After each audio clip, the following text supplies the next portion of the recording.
लोकसभा चुनाव के बीच जनहित दल के राष्ट्रीय अध्यक्ष अंशुमन जोशी ने दिल्ली सरकार को घेरते हुए कहा कि दिल्ली में स्कूलों के लिए आई खबर खुद आम आदमी पार्टी के नेताओं का रचा हुआ षड्यंत्र है, क्योंकि एमसीडी स्कूलों के बच्चों को ठीक से किताबें नहीं मिल रही, जिसका ध्यान भटकाने के लिए आम आदमी पार्टी ने यह षड्यंत्र रचा है। जो शाहीन बाग करा सकते हैं वो कुछ भी करा सकते हैं। मैंने इस अपनी तरह से दिल्ली सीपी को पत्र लिखकर उनसे अपील की है, जिससे दिल्ली के भविष्य पर कोई आंच ना आए। इन्हीं नीतियों की वजह से आज आम आदमी पार्टी के मुखिया और उनके नेता शराब घोटाले में जेल में बंद हैं। और क्या कुछ कहा, आइए सुनाते हैं इस रिपोर्ट में। देखिए, हमने ऑलरेडी जो दिल्ली के सीपी हैं उनको एक पत्र लिखा है कल ही, और वो पत्र लिख के हमने उनसे रिक्वेस्ट करी, निवेदन किया है कि देखिए इसकी जांच कराएं, क्योंकि देखिए दिल्ली के बच्चे सबसे ज़्यादा हमारे लिए इम्पोर्टेंट दिल्ली का भविष्य है। अगर इनकी सेफ्टी नहीं रखेंगे और वहाँ सिक्योरिटी भी लगाएं ताकि कि ऐसी कोई बात ना हो सके। हमें इस बात में पूरी संभावना लगती है कि ये काम और किसी का नहीं, ये आम आदमी पार्टी का ही है। आम आदमी पार्टी के ही लोगों ने ये काम किया है, क्योंकि इन लोगों की सबसे बड़ी प्रॉब्लम ये है कि इन लोगों का मुद्दा 2 दिन पहले अभी हाई कोर्ट में जस्टिस मनमोहन जी ने एक आदेश देते हुए एक टिप्पणी करी थी, और वो रिकॉर्डेड है टिप्पणी। उस टिप्पणी में ये कहा गया था कि दिल्ली के जो बच्चे हैं एमसीडी स्कूल्स के अंदर, वहाँ पे कोई उनको किताबें नहीं मिल रही, कोई कॉपियाँ नहीं मिल रही, उनको वहाँ पे कोई यूनिफॉर्म नहीं मिल रही। तो दिल्ली का जो आपका एजुकेशन मॉडल है वो तो बिल्कुल फेल है, और इन लोगों को सिर्फ पावर चाहिए, इसीलिए इनको पावर नहीं मिलती। और ये सत्य भी है, इससे साफ दिखता है, साफ पता लगता है कि ये सिर्फ पावर के लिए, सत्ता में रहने के लिए राजनीति कर रहे हैं। जो शाहीन बाग करा सकते हैं, तो आप मुझे ये बताइए क्यों ये बॉम्ब थ्रेट नहीं भिजवा सकते? राघव चड्ढा लंदन में बैठा है, किसी भी फेक आईपी एड्रेस से भेज देगा मेल, क्यों नहीं हो सकता? ये इन्होंने मुद्दा भटकाने के लिए ये जान के किया है। इनको पता है कि एक हाई कोर्ट के सिटिंग जज अगर कोई टिप्पणी कर रहे हैं तो इनके अगेंस्ट जाएगी, चुनाव का माहौल है। तो इसी वजह से इन लोगों ने ये काम किया है। इसकी जांच होगी, तह तक जाएंगे अगर हमारे सीपी साहब और उनकी एसआईटी गठित करें और वो करें, अपने आप पता लगेगा कि यही लोगों का कहीं ना कहीं रोल आएगा। सर, इससे क्या किसको फायदा होने वाला है? फायदा आप खुद सोचिए ना, फायदा किसको है? देखिए, हमारे देश में आपको लगता है क्या कोई टेररिस्ट आ सकते हैं आज की डेट में? उनको पता है हमारे पास मोदी जी हैं। जहाँ मोदी जी होते हैं वहाँ तो अच्छे से अच्छा डरता है, IS वाले भी डरते हैं। तो मतलब किसी के अंदर हिम्मत ही नहीं है। ये हिम्मत करने वाले और ऐसी हरकत करने वाले आम आदमी पार्टी वाले ही हैं, जो हमारे माननीय प्रधानमंत्री जी के खिलाफ बकवास करते रहते हैं। और मैं आपको सही बताता हूँ, रियलिटी में हमने एक और चीज़ हमारे पत्र में मांगी है कि देखिए दिल्ली का जो जेल है, दिल्ली जेल प्रशासन जो है दिल्ली सरकार के अंडर आता है। बाहर की जो लगाई हुई सिक्योरिटी है वो सेंट्रल गवर्नमेंट है, वो अलग मैटर है, वो अंदर नहीं जा सकते। CRPF, तमिलनाडु पुलिस, ये लोग अंदर नहीं जा सकते। लेकिन जो तिहाड़ जेल के अंदर का जो प्रेमिसेस है उसमें दिल्ली जेल सर्विस वाले जाते हैं। दिल्ली जेल सर्विस वालों की अगर आप बात करोगे, वो दिल्ली सरकार का पार्ट है, तनख्वाह उनको दिल्ली सरकार से मिलती है, और दिल्ली सरकार का मुख्यमंत्री जेल में है। आप मुझे ये बताइए, जब सुब्रत रॉय जब जेल में गए, उन्होंने परमिशन मांगी, मुझे कॉन्फ्रेंस रूम चाहिए, ये चाहिए, वो चाहिए। उनको कोर्ट ने दिया भी, क्योंकि उनको प्रॉपर्टीज़ बेच के जैसे भी करके वो पैसा इकट्ठा करके कोर्ट में जमा करना था। लेकिन अरविंद केजरीवाल जी ने ऐसी कोई डिमांड नहीं रखी, क्योंकि उनको सभी सुविधाएं मिल रही हैं। क्या गारंटी है जो सुपरिटेंडेंट वहाँ पे दिल्ली जेल सर्विस का काम कर रहा है वो अपना ही फ़ोन निकाल के इनको दे देता हो? लो केजरीवाल जी बात करो।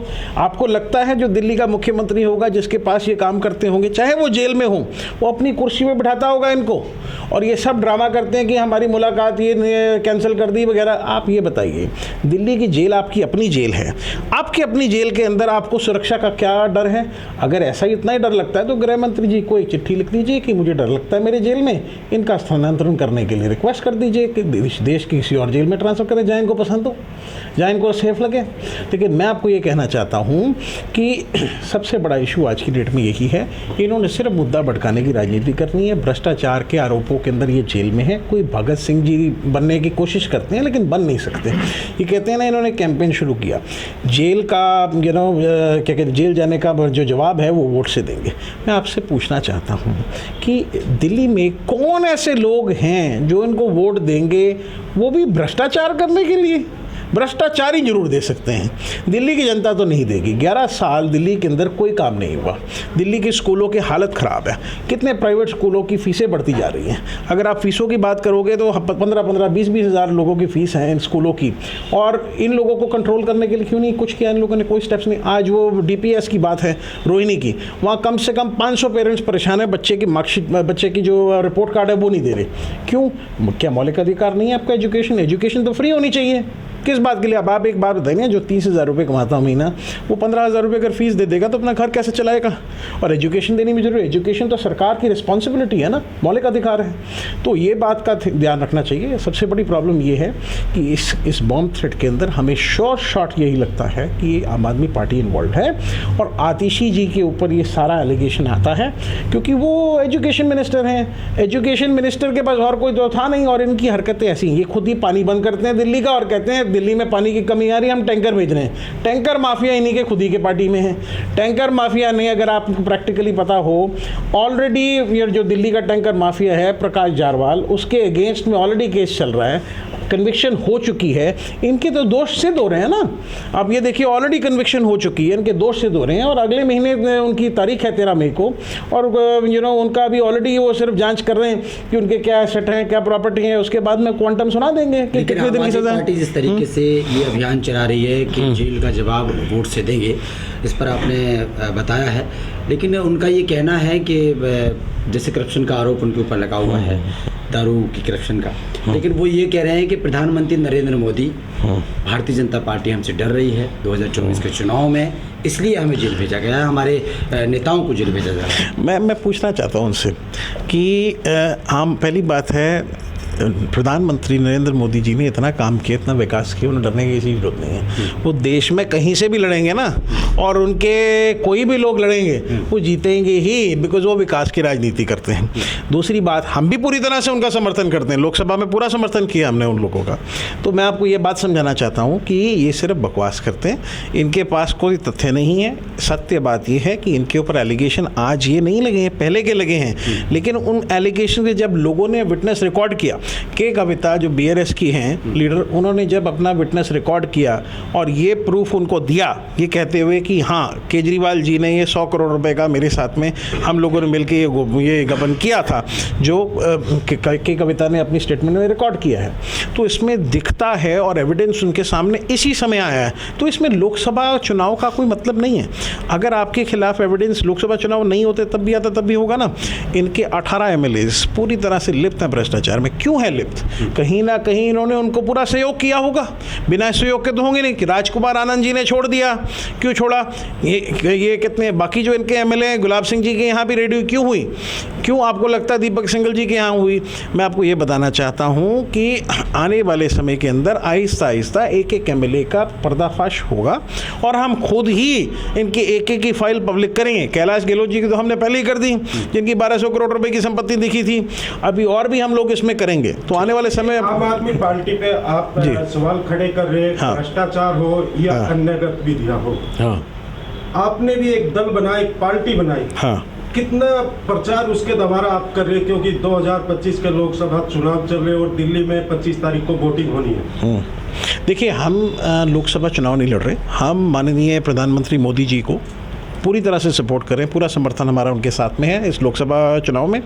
विधानसभा हम लोग साथ में मिलके NDA में लड़ेंगे, एंड जो भी सीटें हमें NDA में मिलेंगी हम उसमें काम करेंगे। लेकिन एक बात बड़ी तय है कि दिल्ली के अंदर एक विकल्प की ज़रूरत है, क्योंकि देखिए दिल्ली के अंदर जनता त्रस्त है, लोग परेशान हैं। स्पेशली सबसे पहला काम हम लोग ये करेंगे जब भी हम लोग NDA में गवर्नमेंट बनाएं, वो ये है कि दिल्ली के जितने स्कूल हैं जिनके पेरेंट्स की जो फीस इनको देनी पड़ती है, वो फीसें ख़त्म करेंगे, ताकि इनको फीस ना देनी पड़े। फ्री एजुकेशन होनी चाहिए, प्राइवेट स्कूल हो, गरीब का बच्चा भी प्राइवेट स्कूल में पढ़ पाए। ऐसा नहीं हो कि ये जो इन्होंने हालत की हुई है स्कूलों की, जिसमें कोई किताबें नहीं मिल रही, कुछ नहीं मिल रही। आपसे मैं पूछना चाहता हूँ, कॉरपोरेशन आपकी है, क्या आप एक स्कूल का अलग अलग टेंडर निकाल के नहीं उसको कर सकते? आप तोड़ के पूरा बना सकते हो। आपके पास 17,000 करोड़ का फंड कॉरपोरेशन में है। दिल्ली की जनता को तो फ्री का चाहिए। नहीं बस तो फ्री हो।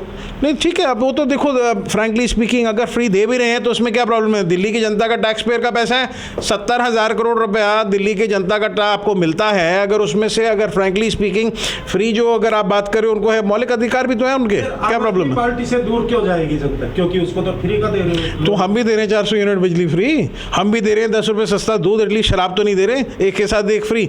और सबसे अच्छी बात है education free, health care free, सारी चीज़ दे रहे हैं, हम क्या मना कर रहे हैं? 70,000 करोड़ के बजट में अगर ये 70,000 करोड़ दिल्ली की जनता में बांट देंगे, दुबई से ये 5 साल के अंदर दुबई की शक्ल बन जाएगी। चलिए सर, आखिरी में सवाल ये है कि आपकी क्या डिमांड है आज की इस आज की हमारी यही है, देखिए कि इसके अंदर इनके जो जेल का सेल है अरविंद केजरीवाल जी का, उस जेल के सेल का औचक निरीक्षण होना चाहिए और रेगुलर होना चाहिए, ताकि ये किसी भी विटनेसेस को टेम्पर ना कर सकें, एविडेंस को टेम्पर ना कर सकें। इनकी ऑलरेडी ईडी की जांच चल रही है और भी कई केसों में जांच चल रही है, तो ये बहुत ज़रूरी है। इसलिए मैं निवेदन करता हूँ हमारे दिल्ली के जो सीपी हैं उनसे कि औचक निरीक्षण के लिए एक SIT बनाए, वो जाके इनके जो तिहाड़ जेल है वहाँ पहले भी आपको पता है कि कितने बारी मोबाइल मिले हैं।